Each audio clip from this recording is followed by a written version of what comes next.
Hello dear students, देखिए हम पढ़ रहे थे पाचन तंत्र। तो अब हमने लास्ट टाइम अपना टॉपिक छोड़ा था टीथ पे, मतलब कि दांत पे। ठीक है, अब हम इसको आगे कंटिन्यू करते हैं। देखो, ह्यूमन जो है, हम सिर्फ उसका डेंटल फॉर्मूला पढ़ेंगे। जो मानव है उसका दंत सूत्र जो होता है वो क्या होगा, हम 11वीं 12वीं में पढ़ते हैं, सभी को पता भी होगा। 21-23 गुणा 2 और 21-23 गुणा 2। भाई ये कैसे होता है? देखो, मैंने ऊपर लिखा है ICPM और M दिख रहा है, नीचे लिखा है 2 1 2 3। मतलब कि I मतलब इंसाइजर, C मतलब कैनाइन, P मतलब प्रीमोलर और M मतलब मोलर। ठीक है, इसका मतलब ये हुआ कि जो इंसाइजर है वो 2, C कैनाइन है 1, P मतलब प्रीमोलर है 2 और M है 3। ठीक है, मोलर है 3। अब देखिए, 2 + 1 3, 3 और 2 5, 5 और 3 8, 8 हो गए, गुणा 2, 8 दूनी 16। ये ऊपर की जॉ में जो होते हैं 16 दांत अपने इस तरीके से काउंट होंगे।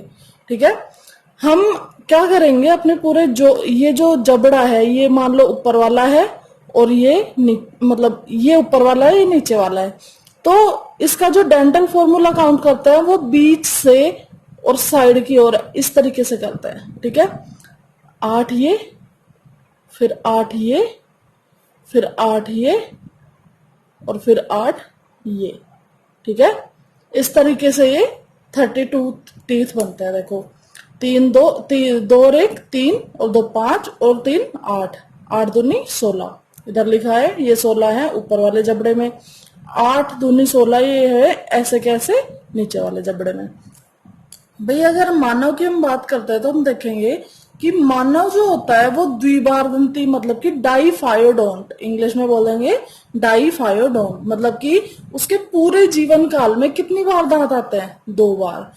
जो जब बच्चा पैदा होता है तो उसके हम बोलते हैं ना कि इसके ये दूध वाले दांत है, और इसके बाद वो दूध वाले दांत टूट जाते हैं और उसके बाद उसके जो परमानेंट टीथ होते हैं वो आ जाते हैं, जो उसके मतलब वृद्धावस्था तक, बुढ़ापे तक चलते हैं। ठीक है, और गर्तदंती, ठीक है, इसको बोलते हैं थीकोडोंट बोलते हैं, आई थिंक, हाँ थीकोडोंट ही बोलते हैं।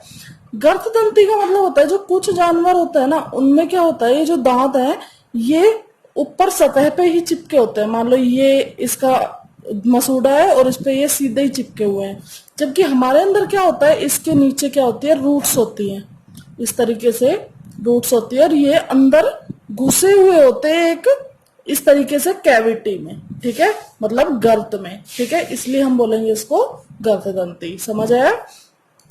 अब देखिए, ये तो हो गए हमारे दांतों की बात। ठीक है, आगे हम देखेंगे। देखो, पहले ये समझने से पहले आप पहले एक चित्र देखो।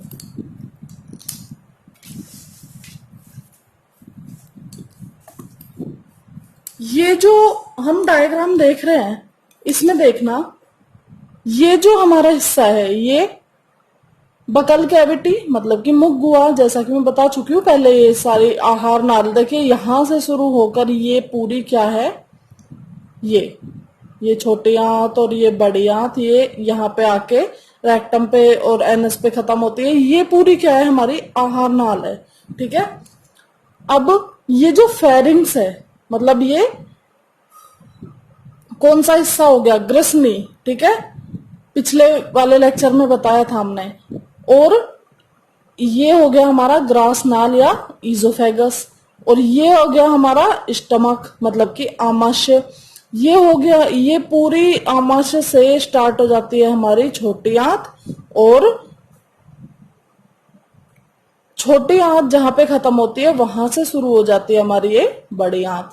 इसके बाद ये मलाशय है, इसके बाद ये लास्ट वाला पार्ट है इसका गुदा, और ये पूरी संरचना क्या हो गई, आहार नाल हो गई।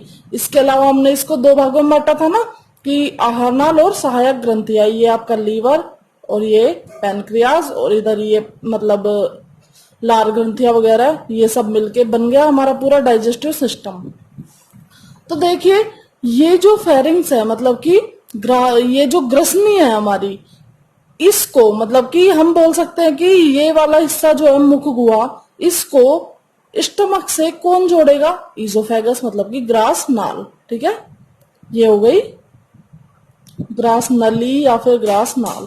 ठीक है, तो अब आप ये वाला चित्र माइंड में रख के और आगे बढ़ेंगे।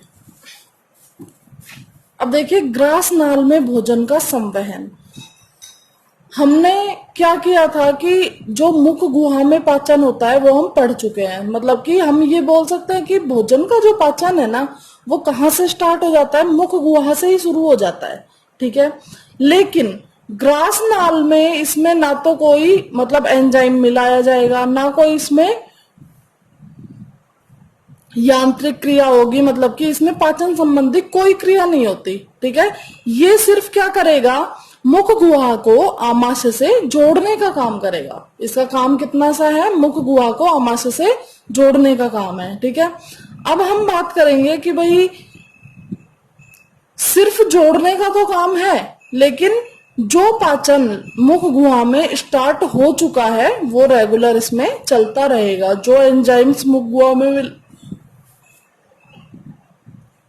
गुहा में मिलाए गए थे वो अपनी एक्टिविटी इसमें भी चालू रखेंगे। ठीक है, अब देखो, अब हम देखेंगे इसका मतलब क्या हुआ। हमें सिर्फ पास करना है भोजन को मुख गुहा से आमाशय में, किसके थ्रू? ग्रास नाल के थ्रू। तो हमें क्या कराना पड़ेगा? ग्रास नाल में भोजन का संवहन कराना पड़ेगा। मुख गुहा में क्या होगा? भोजन, और भोजन में मिलाई जाएगी लार। ये सब मिलके क्या बना लेंगे? एक मतलब अर्ध ठोस, आधा ठोस जैसा कुछ बना लेंगे, जिसको अपन क्या बोलेंगे? बोलस। ठीक है, मतलब वो भोजन जिसमें लार मिला दी गई है वो क्या बन जाएगा? बोलस। बोलस नीचे की ओर धकेल दिया जाता है। ठीक है, किसके द्वारा? ग्रास नाल के द्वारा। यह क्रिया ऐच्छिक परिवर्तन के कारण होती है। भाई कुछ भी चीज है, मान लो जो भी तुमने कुछ खाया है, उसको गले से नीचे निगलना है या नहीं निगलना है, ये तो ऐच्छिक क्रिया है। ये तो हमारे ऊपर डिपेंड करता है कि हम निगलना चाहते हैं या नहीं। लेकिन अगर एक बार निगला जा चुका है, उसके बाद ये अनैच्छिक क्रिया हो जाती है, उसके बाद हम उसको कंट्रोल नहीं कर सकते। ठीक है, भोजन निगलने की इस क्रिया को निगलन कहते हैं। ठीक है, सिंपल सी बात है। आगे देखिए,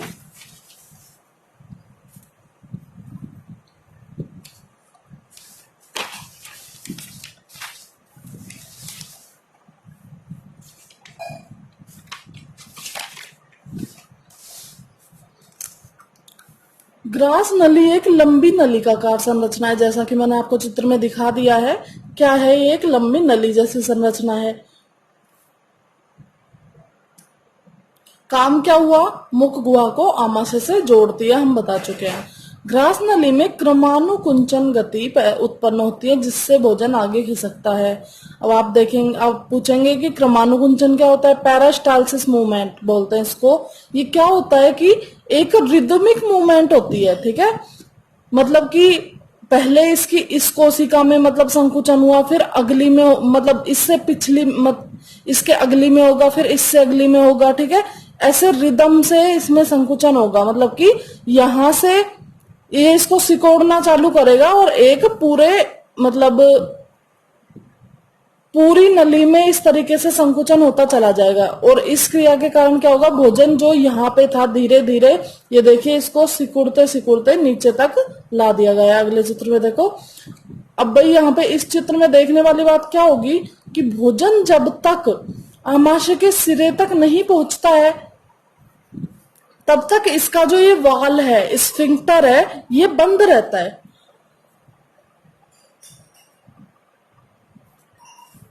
और जैसे ही भोजन ग्रास नली के बिल्कुल किनारे पे मतलब कि आमाशय के पास पहुंच जाता है, तो ये स्फिंक्टर या वाल क्या होता है? ओपन हो जाता है। ठीक है, ये चित्र सिर्फ इतना ही दिखाने के लिए था। और ये कि भाई यहाँ पे ये इस तरीके से संकुचन कर करके इसको क्या करता है? आगे मूव कराता रहता है। इस तरीके से यहाँ पे पहुंच जाएगा। आमाशय में पाचन। अब भाई हमारा भोजन कहाँ पहुंच चुका है? आमाशय में पहुंच चुका है।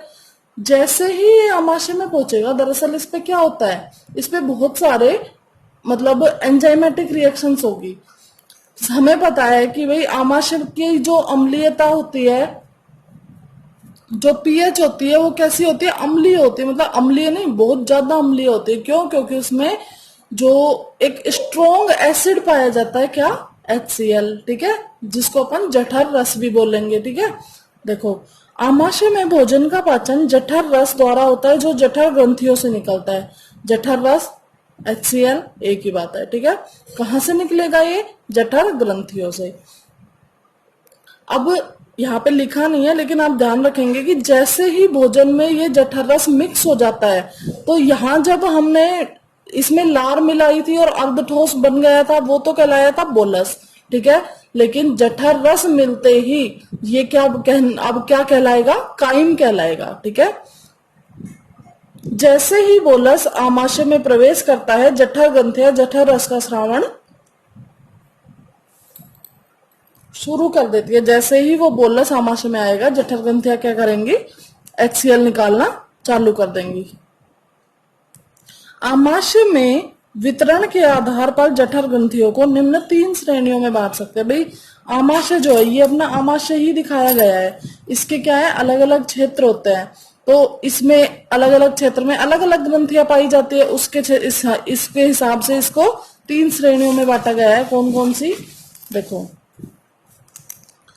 आप यहाँ पे स्ट्रक्चर देखो कि आमाशय का जो ये हिस्सा है, ये हृदय के पास होता है, ठीक है, तो इसको बोलेंगे कार्डियक पार्ट। ये इसका जो